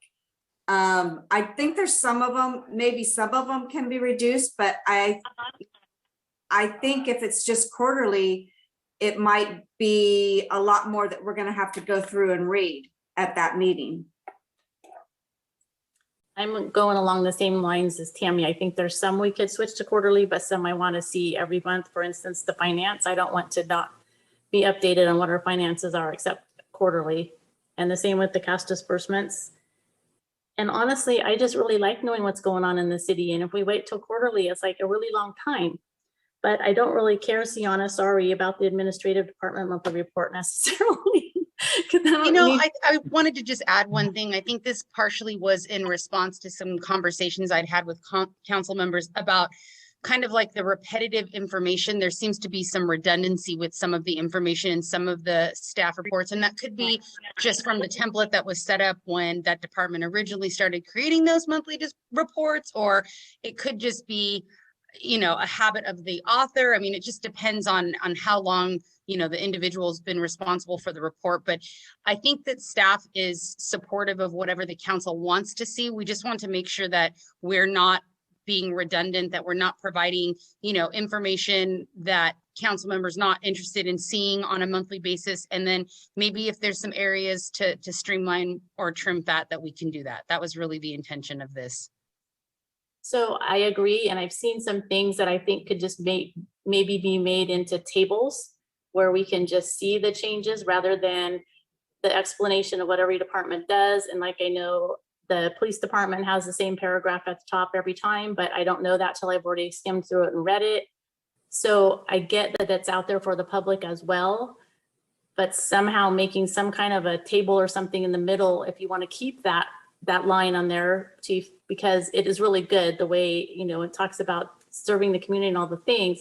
But if there was a table or some kind of a chart or something that we could go straight to look at, to see what's been happening, I think it could be streamlined and it would be simpler, much easier reading. But quarterly, like for Parks and Rec, I think we miss things. There's, you know, always something going on from Parks and Rec, and the same with the police. You know, people are always asking us different things about what's happening within the police department. Public Works, I don't know unless it's something special. I mean, we could have a little chart quarterly that showed how many leaks we repaired and how many spills we had and all those things. I don't know that that one is really necessary, but so I think that you guys could probably think about it and go back to your department heads and kind of see if you can streamline some things. And maybe, I don't know, anybody else want to jump in here? Because I'm talking. The other option we could have quarterly, I think, is a little bit long, but we could go every other month so that the reports go from 12 a year down to 6 a year as an option. Anybody else? I would say that first off, that I really like the photos that they put in the report this time. I mean, it added some flair to it and some to see what's going on, explain things. So that's great. And I think possibly, yeah, every other month. I understand that it would be a lot of disbursement reports to read through if we went to 3 months. So that's kind of long. But I'm like Sue, I like to know what's going on in town and what's happening. But I think every other month might work. I have a couple of comments. The first is in regards to Councilmember Johnson's comment about the photos. We like the photos too. The photos tell a story, but they take up a lot of space. They make a file really large, so makes it harder to upload to the website, makes it harder to save to different devices. So just so you know, we would like to include more photos, but it does make for very large files. And I also, to speak to Mayor Long's, you know, concern about wanting to know what's going on in the parks and the police. I think we know that as well. So it was kind of a fine line of, could we make this more streamlined? Could we do it every other month? Maybe it's not going to be appropriate for every other or for every department, but we could discuss it, you know, at the division head level and see if we can maybe make those reports that could kind of go bi-monthly a little bit more streamlined for the sake of time, and more of an at a glance reference. And then those ones that you like to have a little bit more detail, have that. I'm hesitant to make it one way for some departments and one way for other departments. But I think we could probably talk about it at a staff level and come back with something that that could meet all of the needs. And maybe if we went to every other month on the, say, parks, police, whatever, if there were some highlights, maybe it could just be like the highlights or something like that instead of a 6-page report with community service hours and, you know, all of the things. If there was something like the Hot Shots is starting up, okay, so maybe a little reminder that Hot Shots is starting up. So if you know people or you have grandkids or whatever, you want them not to miss the deadline, and just different things like that, where it's not 6 pages from the parks, maybe it's just, you know, some bullet points. And the same maybe with the police. I don't know, you guys can think about that. Thanks. I think that's good feedback. And if we're going to change something, we'll bring it back to council and let you know. All right, thanks. Okay, our next item is our city manager's report. So I just have a few items. As is typical, I'll go through the upcoming meeting dates. Our next regular council meeting is on December 6th at 6:00 p.m. Our next planning commission meeting is scheduled for November 23rd, also at 6 p.m. Our next Measure E meeting, we did schedule a special meeting to make sure that we got feedback on the use of some of the Prop 68 funds, or excuse me, some of the Measure E funds for the Roner Community Recreation District, Recreation and Park District pool effort. So we have a special meeting scheduled on November 30th. So we did proceed with that. That'll be at 3:00 p.m. And their next regular meeting for Measure E will be on December 21st at 5:30 p.m. Then on Wednesday, our next Roner Community Recreation and Park District meeting will be on Wednesday, December 1st. So I just have a couple of updates. One, I've been working with our city attorney and Emily Hobelman, the president of FBID, and we expect to have a draft of a new contract to bring back to the council with some suggested changes to municipal code as well as updated bylaws. So those are all going to come back draft. I will probably review those with FBID and their board, and then bring the whole package to the city council to consider changes.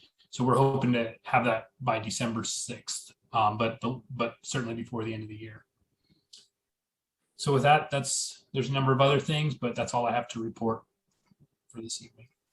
So Jeremy might be going to cover this in his report, but did FBID interview for a new director?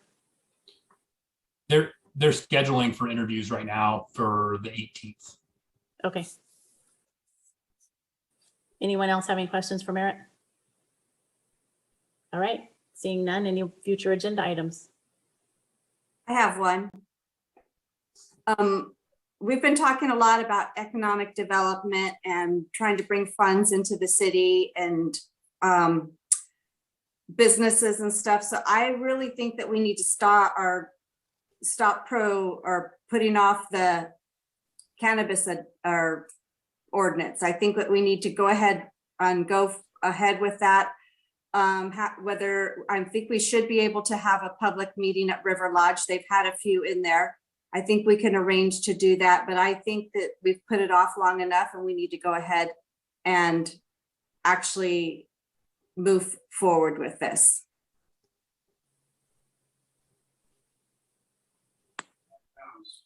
Any other comments?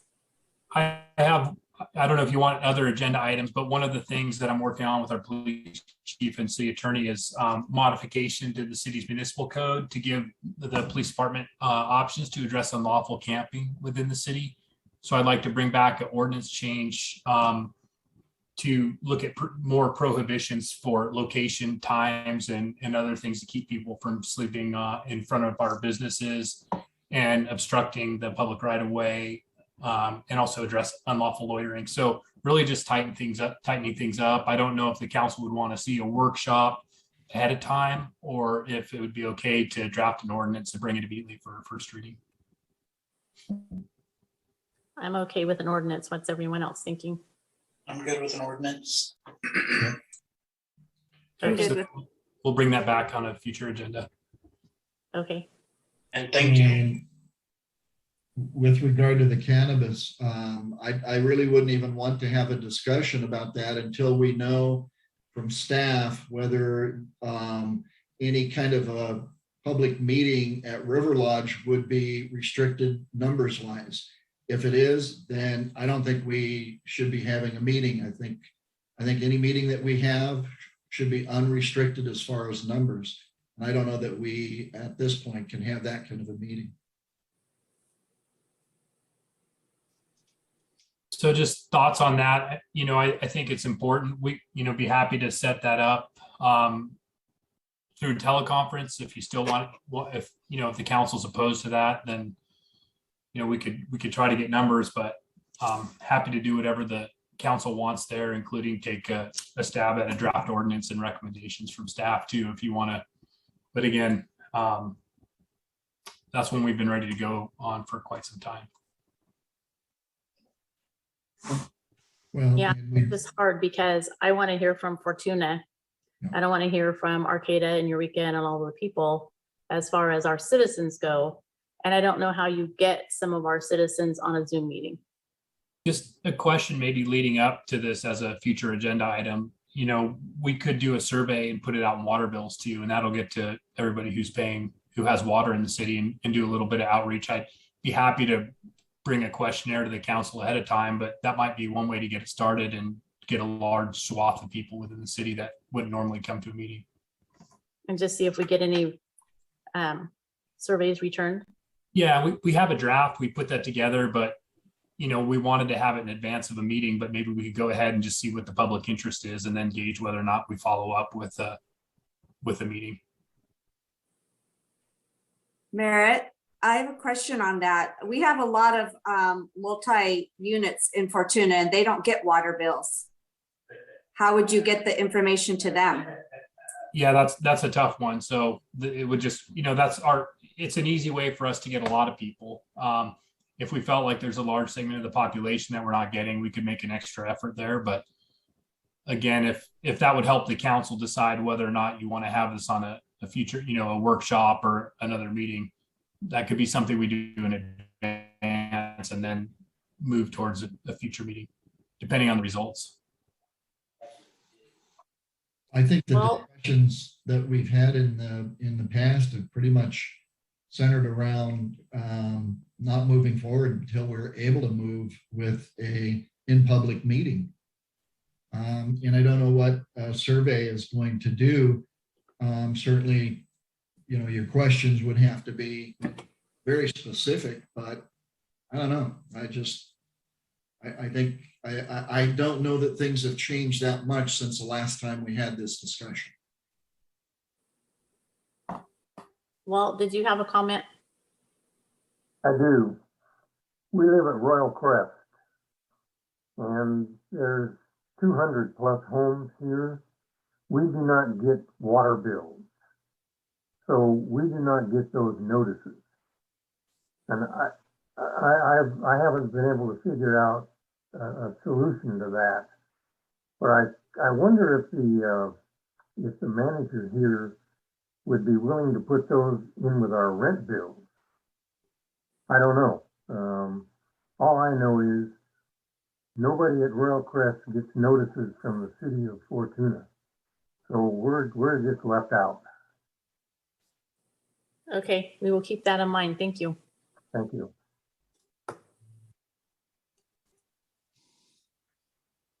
All right, so City Council reports and comments. Mike Johnson. Well,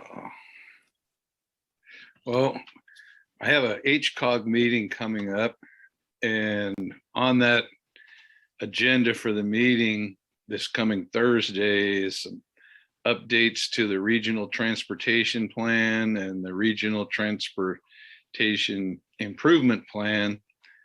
And those are the major items that we're looking at.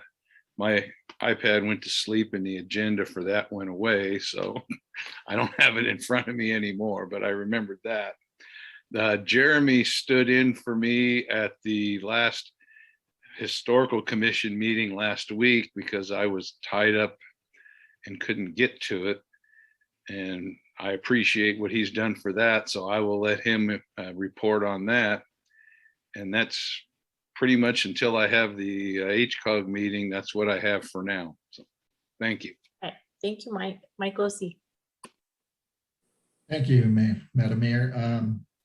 I have not had any meetings from my regular committees since the last meeting, but I've got a LAFCO meeting scheduled for Wednesday, and I might be in jury duty on Wednesday, and I've already contacted or tried to contact my alternate who is hunting in Colorado and cannot be contacted. So I'm not sure I've let Colette know that I might not be there. Other than that, last Thursday, Jeremy, Mike Johnson, and I attended the fire department promotion and badge pinning ceremony at Fortuna, the main station at Fortuna Fire Department.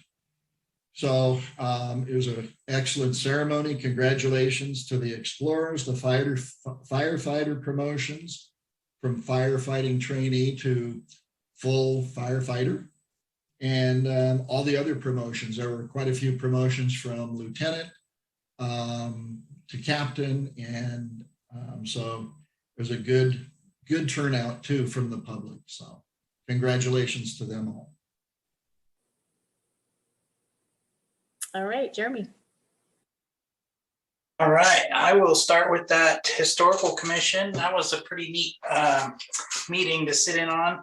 Not a lot to report out, but very interesting. I enjoyed being there.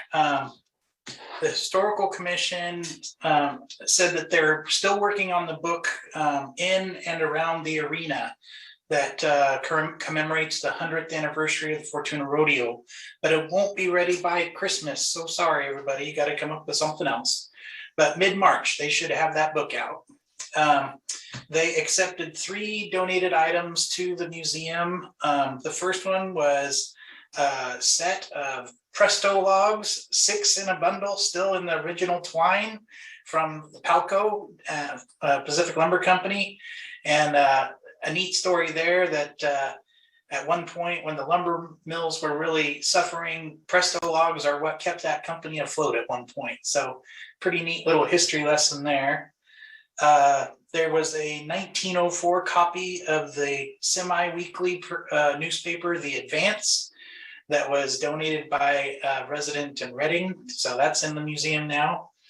And then a promissory note from 1897 was discovered and forwarded to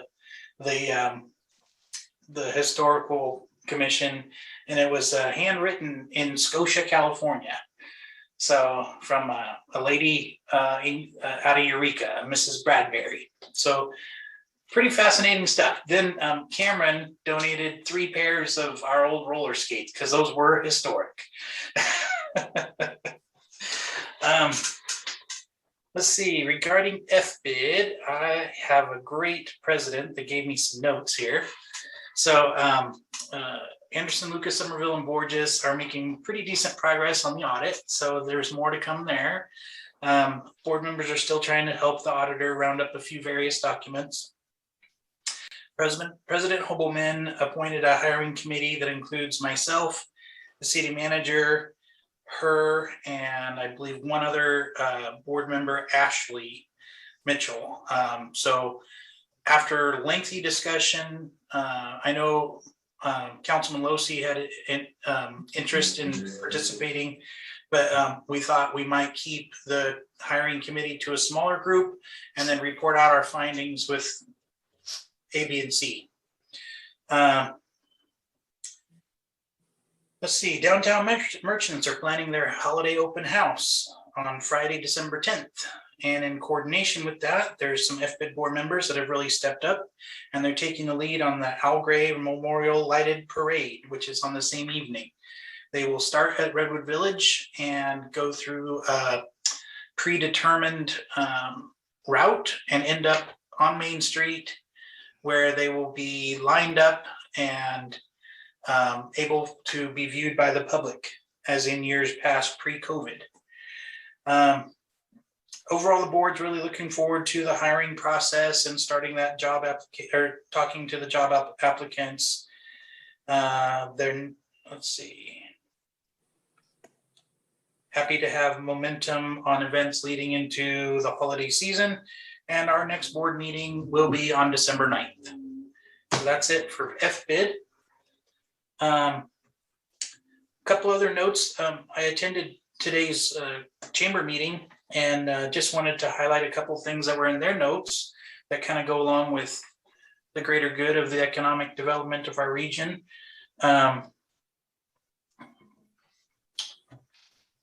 Actually, no, they're just for fun. River Life Foundation will be hosting Thanksgiving at the Veterans Hall on November 25th from 1 to 3. And I'd like to go ahead and say, if anybody has any information or wants to volunteer in any way, please call 707-362-9384. One other thing that FBID and the Chamber of Commerce is doing is I'm going to hit enter here and let you know about Shop Small Saturday. That's coming up on the 27th of November. It's a special program that merchants can be involved in. They can contact either Renee Lindsay at the Chamber or Laura Morris, one of our board members through FBID, to get more information about how to participate in Shop Small for the holidays on November the 27th. The other thing I wanted to mention was I Want to Be a Kid on November 22nd to the 24th, because the Parks and Rec Department will have drop-in kid camp that week, and it says they'll be providing many activities such as arts and crafts, cooking, games, hikes, and even roller skating. Hours are from 7:30 to 5:30. Fees are $25 a day, and the kid needs to bring their own lunch, snacks, drinks, and a jacket. But I'm really always grateful that we offer that to parents when kids are off for different holiday breaks and so forth. So please take advantage of that. It sounds like a lot of fun to me. And then lastly, I did want to say that I also want to congratulate the Fortuna Fire Department and their promotions within their department, because it's amazing how many hours that those people give up in support of our community. And Chief, you do get a free pass for not attending with us. It was his wife's birthday. I thought it was valid. Yeah, you made a good call, my friend. And I think that's all I have to report, unless somebody wants to hear about the River Lodge Craft Fair coming up this Saturday and Sunday. So enjoy all the festivities that are coming your way, and happy Thanksgiving to everybody. Thank you, Jeremy. Tammy? Thank you, Mayor. Well, I just have to say I am disappointed I couldn't go to the pinning, but I did have a previous family event that I had to go to. So I'm sorry that I missed that. And I was going to report about the craft fair at the River Lodge, but Jeremy did that for us, so that's okay. So I have nothing else to report. All right, thank you, Tammy. I appreciate the 3 council members who were able to attend the badge pinning. My personal life and my work life and everything just got in the way of that, and I overcommitted. I had 3 different places to be that night. So thank you all for representing. Really appreciate it. I'm still on that committee working group through the League of California Cities, discussing housing and getting Sacramento to back off and allow cities and counties to have more local control. We've had a couple 2-hour meetings so far, and we have one more that's going to be 3 hours on the 17th. A new restaurant opened today. Did everybody hear about that? The new Mexican restaurant in the old sushi boat on Red River Village Mall. They're having a ribbon cutting tomorrow at 11 if anyone else would like to attend, and their grand opening is going to be November 20th. So that is Saturday. So with that, we have closed session. We have, find my page here, 4 items, including conference with real property negotiator pursuant to section 54956.8 of the government code, vacant land along Eel River and 1320 Riverwalk Drive. Negotiating parties are city manager Merritt Perry for the city of Fortuna and Land MK as the negotiating parties. Under negotiation is the price and terms of payment. The second item is a public employee performance evaluation pursuant to section 54957 of the California Government Code, title City Manager. The third is public employee performance evaluation pursuant to section 54957 of the California Government Code, title of Finance Director. And the fourth item is conference with labor negotiators city negotiator, city manager Merritt Perry, employee organizations, the Fortuna Police Employees Association, Fortuna Employees Association, and the Unrepresented Management Group in accordance with section 54957.6 of the Government Code. Does anyone that is on our Zoom meeting have any comments or questions before we adjourn to closed session? Jeremy, you have your hand up. It's not about that though, so I'll wait. Okay. All right, seeing none, Jeremy, what's your hand up for? Well, I forgot to mention that currently in the Depot Museum, they have a room that is dedicated to what life looked like in 1921, which is 100 years ago. And now they're going to convert it to what Christmas looks like in 1921. So it's worth a stop by there. I think it's really cool that they put that energy into that building and all those different displays. So I forgot to mention that in my report.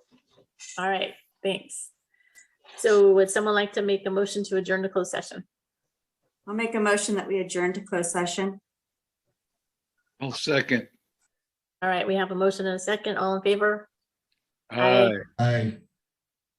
All right, we'll wait a couple minutes here for Sienna to do her magic, and then we'll try to get through these next 4 items.